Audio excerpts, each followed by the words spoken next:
Assalamualaikum warahmatullahi wabarakatuh. Alhamdulillah. Wassalatu wassalamu ala rasulillah wa ala alihi wa ashabihi wa mawalah. Allahumma salli wa sallim wa barik ala sayyidina Muhammad wa ala alihi wa ashabihi ajma'in.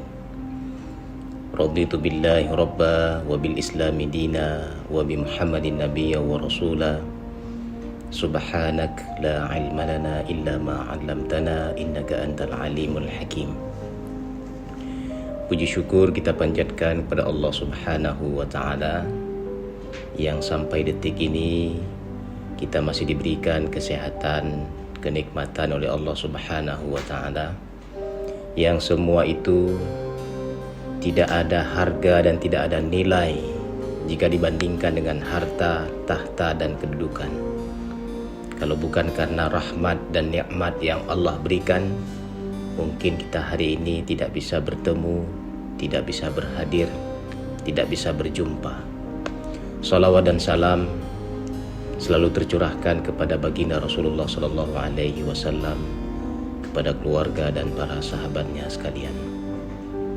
Sahabat biasa yang dimuliakan Allah Subhanahu wa taala, di dalam kehidupan kita memang harus melakukan kebaikan-kebaikan guna menjalin hubungan yang baik antara sesama manusia. Tujuan Allah menciptakan kita salah satunya adalah untuk menyebarkan dan menaburkan kebaikan kepada sesama manusia. Selain kebaikan, Allah juga mewajibkan kita dengan perintah-perintah melakukan kewajiban-kewajiban, baik yang ada di Al-Quran maupun yang ada di dalam hadis Rasulullah sallallahu alaihi wasallam. Oleh karena itu, setiap manusia tidak boleh ada rasa sombong, tidak boleh ada rasa bangga hati, takabur, dan lain-lain sebagainya. Salah satu sifat yang diwariskan oleh iblis adalah rasa sombong. Padahal dulunya iblis merupakan hamba Allah yang sangat patuh, sangat taat kepada Allah Subhanahu wa taala. Bahkan ketika dulu berada di dalam surga, iblis menjadi imamnya para malaikat yang mengimami malaikat ketika sholat berjamaah. Tapi karena iblis tidak mau patuh terhadap perintah Allah, sombong, menolak ajakan Allah untuk sujud kepada Nabi Adam alaihissalam, sehingga iblis diusir dari surga, diturunkan ke dunia. Aba wastakbar wa kana minal kafirin. Enggan dan sombong iblis tersebut, sehingga iblis dianggap orang-orang yang kafir. Sombong itu apa? Rasulullah sallallahu alaihi wasallam menjawab, sombong adalah batarul haq, menolak kebenaran. Wa ghamtun nas, menghina orang lain. Jadi kalau seandainya ada bibit-bibit kesombongan di dalam diri kita, angkuh, pamer, menolak kebaikan, menolak kebenaran, ini adalah warisan bibit kesombongan yang diwariskan oleh iblis terhadap kita. Oleh karena itu, para ulama kita menganjurkan agar kita selalu ikhlas dalam melakukan amal kebaikan. Allah berfirman, "Wa ma umiru illa liya'budullaha mukhlishina lahuddin." Tidak ada amal kebaikan yang diperintahkan oleh Allah kepada kita kecuali kita harus melandasi hati kita dengan rasa ikhlas dan tulus dalam melakukan kebaikan. Zunnun al-Masri, salah seorang pakar ilmu tasawuf, beliau memaparkan ada 3 hal yang harus ada pada setiap orang agar muncul rasa ikhlas di dalam dirinya. Yang pertama adalah menganggap pujian dan celaan itu sama. Kalau ada orang yang memuji kita, kita tidak boleh berbangga hati. Kita tidak boleh menganggap ini hal yang luar biasa. Kita tidak boleh bersenang hati dan bergembira hati. Kalau seandainya ada yang memuji kita, kita harus menganggap itu biasa saja. Dan kalau seandainya ada yang menghina kita, kita juga jangan terlampau sedih. Jangan merasa gelisah, takut, minder, dan sebagainya. Itu yang pertama sekali, agar ikhlas muncul dalam hati kita.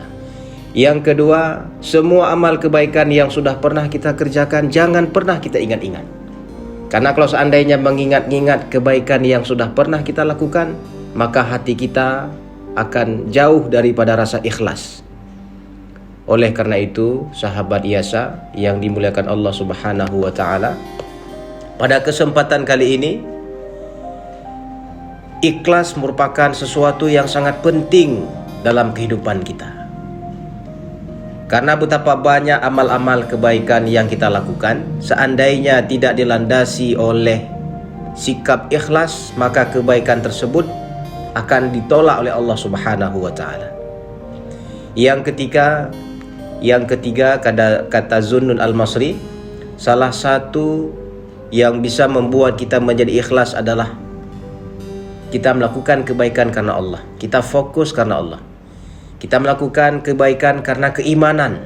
Sebagaimana Allah berfirman, "Man 'amila shalihan min dzakarin wa untha wa huwa mu'minun falanuhyiyannahu hayatan thayyibah."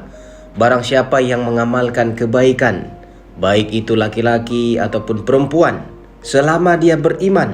Nah, ini ya. Jadi wa huwa mu'minun di sini melakukan kebaikan atas dasar keimanan kepada Allah. Jadi motivasi kita melakukan kebaikan bukan karena ingin dipuji, bukan karena ingin disanjung, bukan karena ingin diberi penghargaan atau diberikan hadiah. Tapi salah satu faktor kita melakukan kebaikan adalah karena motivasinya ingin mendekatkan diri kepada Allah. Mengerjakan kebaikan karena patuh dan tunduk kepada Allah Subhanahu wa taala. Maka 3 syarat ini harus ada dalam diri kita. Ya, agar kita menjadi pribadi-pribadi orang beriman yang selalu ikhlas melakukan segala amal kebaikan yang telah Allah perintahkan kepada kita. Berapa banyak orang-orang yang sia-sia amal kebaikannya karena tidak memiliki keikhlasan di dalam hatinya. Imam Yusuf Al-Madani pernah mengatakan, sesuatu yang paling berat di dunia ini adalah menjaga hati agar tetap selalu ikhlas dalam beribadah kepada Allah Subhanahu wa taala. Seringkali hati ini terombang-ambing, terganggu dia dengan hal-hal yang lain seperti pamer, ria dan sebagainya, ujub, sombong, takabur, ya. Karena di saat kita sudah melakukan kebaikan, kita merasa bangga hati, merasa diri paling bagus. Apalagi kalau seandainya ada yang merasa diri paling baik, merasa diri paling soleh, sebenarnya dan sejatinya dia telah mewarisi sifat-sifat kesombongan yang ada pada diri iblis. Fir'aun saja ya pernah mengungkit-ungkit kebaikan yang dia lakukan kepada Nabi Musa alaihissalam.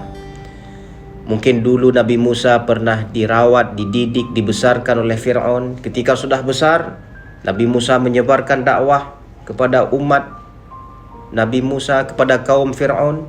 Tapi Fir'aun mengatakan, bukankah aku dulu yang merawatmu dan mendidikmu saat kecil? Ya. Jadi kebaikan yang sudah pernah kita lakukan ini jangan pernah diungkit-ungkit dan jangan pernah diingat-ingat. Ada 2 hal yang perlu dilupakan, kata Imam Ali radhiyallahu anhu. Melupakan kebaikan yang pernah kita lakukan kepada orang lain dan melupakan keburukan orang lain kepada kita. Dan mengingat 2 hal, mengingat keburukan kita kepada orang lain dan mengingat kebaikan orang lain terhadap kita. Mungkin hanya itu saja yang dapat kami sampaikan. Mudah-mudahan bermanfaat untuk saya pribadi dan juga bermanfaat untuk seluruh sahabat Yasa dimanapun berada. Cukup sekian. Assalamualaikum warahmatullahi wabarakatuh.